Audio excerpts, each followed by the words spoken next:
Okay, ready. Naka-record na na din. Oh, gina pa. 3. Pare lang din. Ready? Padayon sa question nga nautot. Okay, ready na. Wait lang, may nakusig na.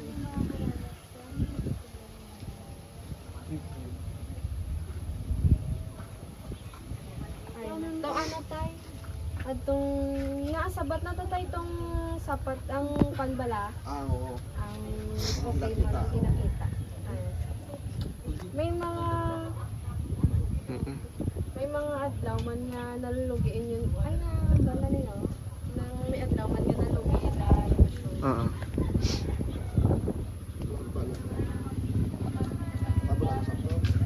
Wait lang tay. Ano yung number tay?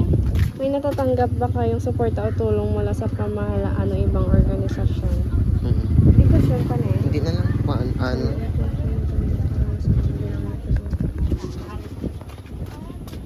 Ano ang ano tay ang pinakamanamit na nabaton niyo sa pagiging pangingisda?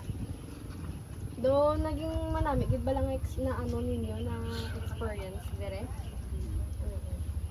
Ang pinaka naman namin kung na-experience ang muling pagbulat sa panahon sa among kabuhi. Nagsunod ang inisin sa among kabuhi. Amo ang pinaka namin namong experience. Kaya nakakilala kami sa Diyos. Nag-imbag kami among kabuhi. Ako sa una, panahubog. Panahubog, palasunggal, babae daw ay lang. Amo na, sa makilala ko ang Ginoo, yung surrender kung akong sigarilyo, ang akong pag-ilinom, ang akong pagsugal-sugal. Sa una, dito na kilala ko na nagkabuhi ako nga sa una iya sa negosyo. Yun ang isa ng balon bila nga ano yan, agaway bala sa produkto, halimbawa, ang isda. Ngayon ay kaya siya ginaano nga bala nga muda, maakig sa ako na importante ari sa ako niya, kaya diri ko magkakita. Kaya sa nakilala kong Ginoo, nagbago nga akong pananawan nila. Ang ito nga na natulaan namon ang nagapalapit sa akon, mag-amot, okay, kapingon ta. Isang wait ako magkakilala sa Ginoo, nautanan niya, akon. Kung saan ang bago akong kabuhi, kabalo ako mag-share. Kanali nga nagkainyo sa akong negosyante, okay. Bisa na pulo na lang kabanyira, apat na magpalapit sa akon. Ako na bakla na pinapulo ko niya, apat na magpalapit sa akon. Okay, tagduwa-duwa kita. Intervention sa among kabuhi. Hindi na lang kami nagkano sa kita ko na. Hindi man nakulangan na among kita sa tunga mo na nagsiring-siring kami. Sufficiente mangyapon ang ginagatag sa among kita. Ari tay oh.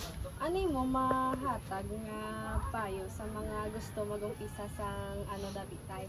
Sa magsulod sa muli nga negosyo tay, ano mo mahatag nga tay? Ang matugyan ko lang dira sa silang bagay sa mga yuli nga magasulod sa negosyo. Hindi lang diri sa bularan o sa anuman nga klase sa negosyo. Kaya ang tanan nga negosyo, ang tanan nga katalatan para sa management.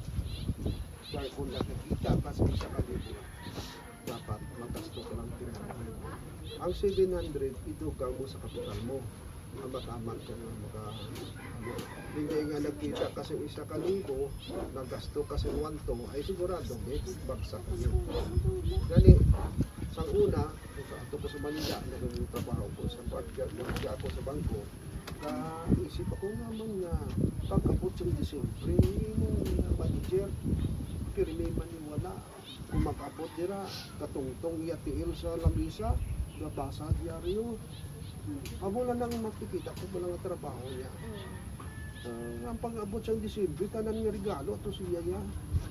Hindi ko ito yung mga tungkad sa akong pangunauna. Kung saan nag-ano ko sa negosyo sa Bulacan, amugid gali na yan, management yan, bisan mo ay siya katrabaho, ang utok ko kadalakan, ang ideya mo kadalakan, Kung ay sa gali, gaya hindi mo sa makita nga ay sa tira, kaya makatuloy sa Cavite, Antipolo, sa tira sa kanto, na pagkanda mo, Kristos, na kunangan, pan sa ilang bangko, para nga matakan sila sa mga tubo, para mag-invest na. Among mali sa negosyo, sa anong klase ng negosyo, bularan man o anong klase ng negosyo, management yun.